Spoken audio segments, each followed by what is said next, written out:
नमस्कार दोस्तों, आप देख रहे हैं एमबीडी स्टोरी टेलर बॉबी के साथ। दोस्तों, ये बात है 1915 की, जब सूरज के गांव में किसी भी प्रकार की कोई व्यवस्था नहीं थी। ना ही बिजली होती थी, ना ही अच्छे रास्ते थे, ना ही लोगों के पास पक्के मकान। सब लोग झोपड़ी में ही रहा करते थे। गांव से भी बहुत कम ही गाड़ियां होती थी जो शहरों को जाए, इसलिए वे लोग पैदल ही जाया करते थे। चाहे फिर उन्हें हॉस्पिटल ही क्यों ना जाना हो, या फिर छोटा मोटा घर का सामान ही क्यों ना लाना हो, कोई भी काम क्यों ना हो, यहाँ तक कि पानी भी कई किलोमीटर दूर से लाना पड़ता था।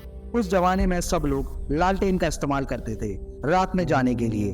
तो दोस्तों, ये कहानी है सूरज की। सूरज को अपने रिश्तेदार के वहाँ फंक्शन पे जाना था, इसलिए वो जल्दी जल्दी अपना सारा काम करने लगता है, क्योंकि उसको वहाँ रात में रुकना पड़ सकता था। तो वो बहुत तेजी के साथ अपना सारा काम करता है और फिर करीब 6:30 बजे सूरज निकल जाता है उस फंक्शन के लिए। सूरज को काफी दूर जाना था, इसलिए वो बैलगाड़ी में बैठ जाता है। फिर करीब 2 घंटे बाद वो पहुंच जाता है उस गांव में जहां फंक्शन था। वो बैलगाड़ी से उतरकर अपना किराया देता है और फिर अपने रिश्तेदार के घर की तरफ चला जाता है। और जैसे ही वो वहां पहुंचता है तो वो देखता है कि वहां काफी रोशनी होती है दियों की। हर तरफ उजाला ही किया होता है दियों की मदद से। फिर वो आगे बढ़ता है और अपने सारे रिश्तेदारों से मुलाकात करता है और फिर सब खाना खाते हैं। खाना खाने के बाद सब लोग सोने के लिए चले जाते हैं। सूरज अपने 2 कजिन्स को भी लेके आया था उस फंक्शन में। उस रात को काफी ठंडा था, इसलिए वो लोग अपने रिश्तेदार के घर के अंदर चूल्हे के पास ही अपना बिस्तर लगाते हैं और सब लोग तो बात करते हैं। फिर कुछ देर बाद सूरज के भाइयों को नींद आने लगती है और वो लोग सो जाते हैं। फिर थोड़ी ही देर बाद सूरज को भी नींद आती है, तो वो अपने चद्दर ओढ़कर सोने लगता है और जैसे ही उसे नींद आती है कोई उसकी चद्दर खींच देता है। सूरज घबरा कर उठता है। उसके कुछ समझ में नहीं आ रहा था कि ये किया तो किया किसने। फिर उसको लगता है कि वो उसका वहम था, शायद वो सपने में था। उसके बाद वो अपनी चद्दर को फिर से ओढ़कर सोने लगता है और जैसे ही उसको नींद आती है फिर उसकी चद्दर कोई खींच देता है। वो फिर घबरा कर उठता है और देखता है कि उसके पैर के पास एक लड़की बैठी है। सूरज उसका चेहरा देखता है तो वो देखते ही रह जाता है, क्योंकि वो लड़की बहुत ज्यादा खूबसूरत होती है। फिर वो लड़की थोड़े पीछे जाती है और मुस्कुराती है।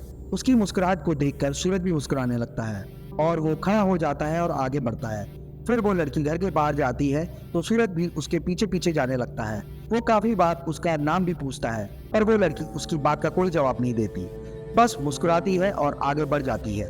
फिर कुछ ही देर में वो दोनों गांव के बाहर आ जाते हैं। सूरज उसके पीछे पीछे चल रहा था और बस ये ही बोल रहा था कि आपका नाम क्या है। फिर कुछ देर में सूरज बोलता है कि हम जा कहाँ रहे हैं, और जैसे ही वो ये बोलता है वो लड़की अचानक से रुक जाती है और जहाँ पर वो लड़की रुकी वो काफी वीरान जगह थी। फिर अचानक से उसको एहसास होता है कि कंधे में किसी ने हाथ रखा है। वो घबरा जाता है। उसको ऐसा लगता है कि शायद गांव के किसी आदमी ने उसे यहाँ आते हुए देख लिया है। फिर वो हिम्मत करके पीछे पलटता है। जैसे ही वो घूमता है उसके पैर फूल जाते हैं। वो देखता है कि ये तो वही लड़की है जिसके पीछे वो आया था। पर वो हैरान था ये देखकर कि जिसको वो देख रहा है उसका आधा चेहरा जला हुआ है और उसके माथे से खून निकल रहा है। वो बहुत डर जाता है। वो नीचे गिर जाता है और बेहोश हो जाता है। फिर कुछ देर बाद सूरज की आंखें खुलती हैं और वो देखता है कि वो एक पीपल के पेड़ के नीचे है और उस पीपल के पेड़ की डाली में एक मटका टंगा था।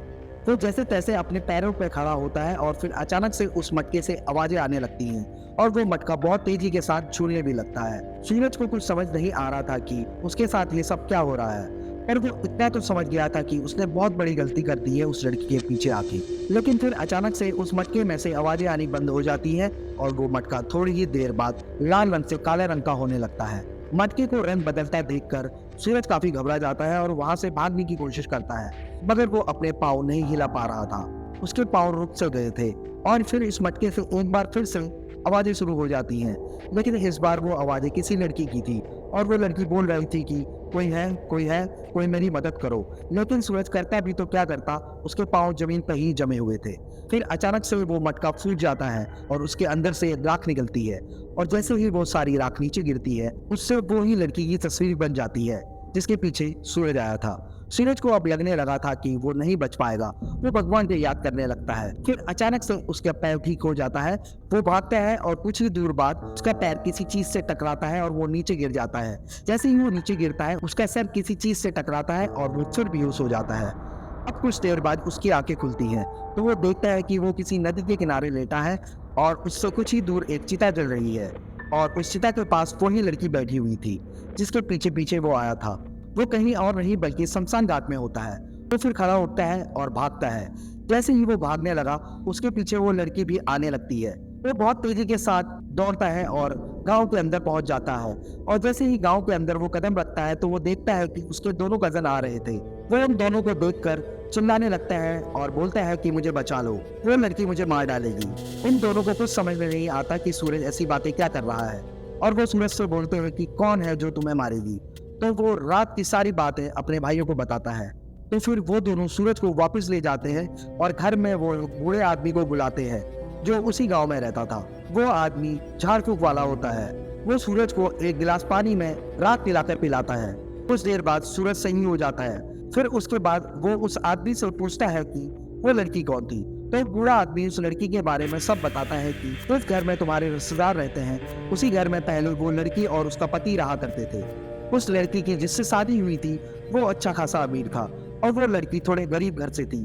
तो शादी के कुछ समय बाद उसका पति उसे दहेज के लिए परेशान करता था और वो अपनी वाइफ को इतना परेशान कर देता है कि वो सुसाइड कर लेती है पीपल के पेड़ से लटक कर। उसके कुछ समय बाद उस लड़की की आत्मा अपना बदला लेती है और उस आदमी को मार देती है।